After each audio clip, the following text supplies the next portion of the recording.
ईमानदार आईपीएस अधिकारी के बंगले को गोबर से भरने वाले सत्ता दल के विधायक, जिनका हाथ 250 किलो का था, अब उनके तेवर नरम पड़ गए हैं।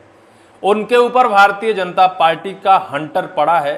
उन्हें भोपाल तलब किया गया था। सीएम मोहन यादव और हेमंत खंडेलवाल के सामने उनके तेवर ऐसे दिखे जैसे भीगी बिल्ली।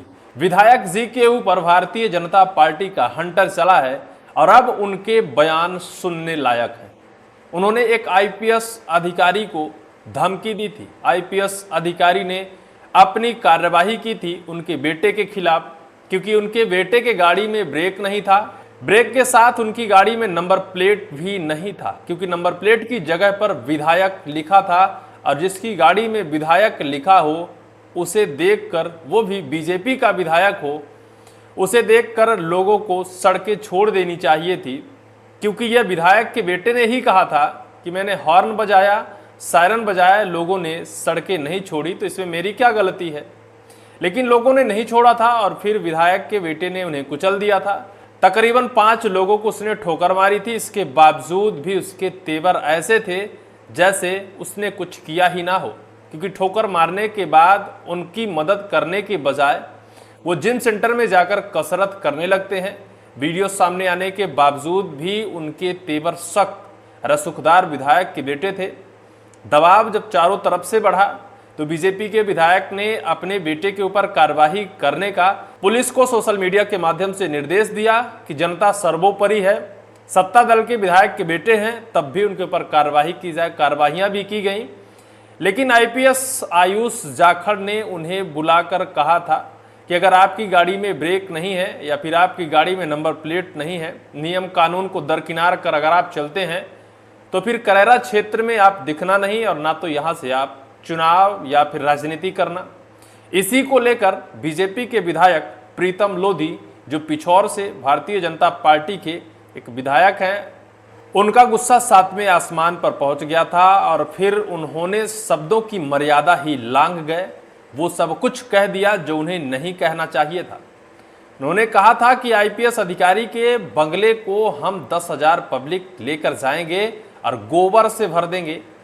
उन्होंने ये भी कहा था कि अगर 15 दिन में आईपीएस अधिकारी आयुष जाखड़ यह स्पष्टीकरण नहीं देते हैं कि वो किनके निर्देश पर यह सब कुछ किया है, क्या मोदी जी ने दिल्ली से निर्देश दिया है, महाराज ज्योतिरादित्य सिंधिया ने उनको यह निर्देश दिया है, अगर यह आयुष जाखड़ जी स्पष्ट नहीं करते हैं तो फिर उनके बंगले में 10,000 पब्लिक लेकर हम जाएंगे। ये बात नागवार गुजली मध्य प्रदेश आईपीएस एसोसिएशन को और बाकायदा चिट्ठी जारी कर इसमें नाराजगी व्यक्त की। सरकार के खिलाफ उन्होंने कहा। इसके बाद सरकार एक्शन मोड में आई और फिर पिछोर से विधायक प्रीतम लोधी के खिलाफ भारतीय जनता पार्टी सख्त एक्शन लेते हुए नोटिस जारी कर दिया। 3 दिवस के भीतर उन्हें जवाब देना था, लेकिन इस बीच उन्हें भोपाल भी तलब कर दिया गया। आपके मोबाइल पर स्क्रीन, जिस पर एक तरफ सीएम मोहन यादव, एक तरफ हेमंत खंडेलवाल और फिर सामने बैठे हैं प्रीतम लोधी, जिनके हाथ 250 किलो के हैं। उन्हें समझाया जा रहा है और उनके तेवर मैं सुनाऊंगा तो आप भी सोचेंगे कि इतने कड़क से इतने नरम इतनी जल्दी आखिर विधायक जी कैसे हो जाते हैं। क्या वास्तव में उनकी जुबान पर अब भारतीय जनता पार्टी ने लगाम लगा दिया है?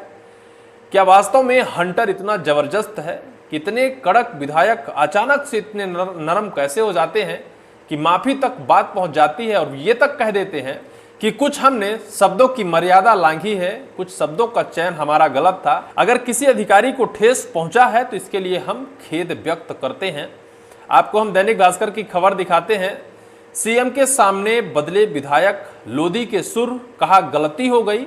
आईपीएस को धमकी के मामले में सीएम हाउस में दी सफाई, बोले शब्दों का ध्यान रखूंगा, अब से शब्दों का ध्यान रखूंगा। आईपीएस अधिकारी को धमकाने के मामले में घिरे बीजेपी विधायक प्रीतम लोधी के तेवर अब नरम पड़ गए हैं। गुरुवार को वो सीएम हाउस पहुंचे, जहां हेमंत खंडेलवाल भी मौजूद थे। बैठक के बाद लोधी ने अपने बयान पर खेद जताया और कहा कि कुछ शब्दावली गलत हो गई, कुछ नहीं बहुत गलत हुई है, क्योंकि जो उनके तेवर थे जनप्रतिनिधि को शोभा नहीं देते हैं। जनता में इसका क्या संदेश जाएगा? जिसे जनता ने अपना प्रतिनिधि चुना है उस जनता के तेवर इतने सख्त हैं अपने बेटे के लिए, पुत्र मोह में वो अपनी सारी मर्यादा भूल गए हैं, पुत्र मोह में वो संवैधानिक दायरा भूल गए हैं कि वो आईपीएस अधिकारी है, इंडियन पुलिस सर्विस का एक बड़ा अधिकारी है। उसके खिलाफ ऐसा शायद बयान नहीं दिया जाना चाहिए था। ये तो ऐसी धमकी है, अगर कोई बाहर का व्यक्ति धमकी देता तो उसके खिलाफ रासुका जैसे केसेस लग जाते, उसके खिलाफ देशद्रोह जैसे केसेस लग जाते। लेकिन विधायक जी ने कहा है, कहाँ उनके खिलाफ कोई कार्रवाई करेगा, समझा बुझाकर फिर से उन्हें विधायक की पदवी पर भेज दिया गया। सुनिए विधायक जी ने क्या कहा है। सीएम हाउस में मुख्यमंत्री और प्रदेश अध्यक्ष के साथ बैठक के बाद पिछोर विधायक प्रीतम लोधी ने कहा, उनका परिवार जनसंघ से लेकर भारतीय जनता पार्टी तक 3 पीढ़ियों से जुड़ रहा है और वो पार्टी के सच्चे सिपाही हैं। उन्होंने कहा कि उनके बेटे से जुड़े मामले में पुलिस की कार्यवाही में उन्होंने पूरा सहयोग किया और केस कोर्ट में है। बेटे का जुलूस निकाला, मन आहत हुआ। विधायक ने कहा, सबसे अहम बात पर सफाई देते हुए लोधी ने कहा, लड़के का जो जुलूस निकाला गया उससे मन आहत हुआ। इसी दौरान मुझसे कुछ शब्दावली गलत बोल दी गई। अगर किसी अधिकारी को बुरा लगा हो तो मैं खेद व्यक्त करता हूं। मामले की जांच करने का आग्रह किया है। उन्होंने यह भी कहा कि सरकार अधिकारियों के सहयोग से चलती है और आगे वे शब्द के चयन में सावधानी रखेंगे और पार्टी गाइडलाइन का पालन करेंगे। लोधी ने बताया कि उन्होंने इस पूरे मामले की जांच करने का आग्रह मुख्यमंत्री और प्रदेश अध्यक्ष से किया है। पार्टी ने 3 दिन में मांगा था जवाब। इससे पहले करेरा एसडीओपी को धमकी देने वाले बयान के बाद पार्टी ने उन्हें नोटिस जारी कर किया था और 3 दिन में जवाब मांगा था। भास्कर से बातचीत में उन्होंने पहले नोटिस मिलने तक टिप्पणी करने से बचते हुए कहा था कि पहले नोटिस हाथ में ले लूं फिर जवाब दूंगा। लेकिन अब बीजेपी के विधायक की जो कड़क भाषा शैली है, शब्दावली है, अब वो नरम में बदल गई है, क्योंकि अब उनका जो पार्टी है, उनकी जो राजनीतिक दल है, उनके गले में पट्टा डाल दिया है। सीएम साहब ने बिठाकर राजनीति का पाठ पढ़ाया है और बताया है कि अगर विधायकी में बने रहना है तो शब्दों का चयन सही करना होगा। अगर अभी आप माफ़ी नहीं मांगते हैं तो बहुत कुछ हो सकता है, बिगड़ सकता है, स्थितियां हाथों से निकल सकती हैं।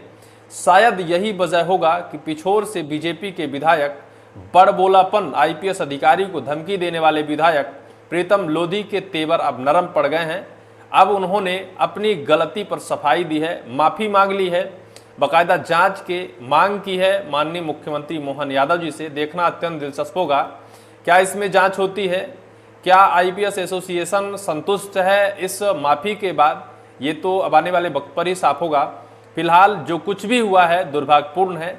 ऐसे जनप्रतिनिधियों के तेवर या फिर ऐसी शब्दावली नहीं होनी चाहिए ताकि जनता का विश्वास और जनता भी उनसे कुछ गलत ना सीखे। इस पूरी वीडियो को लेकर आपकी क्या राय होगी, कमेंट सेक्शन पर कमेंट आप जरूर करिएगा।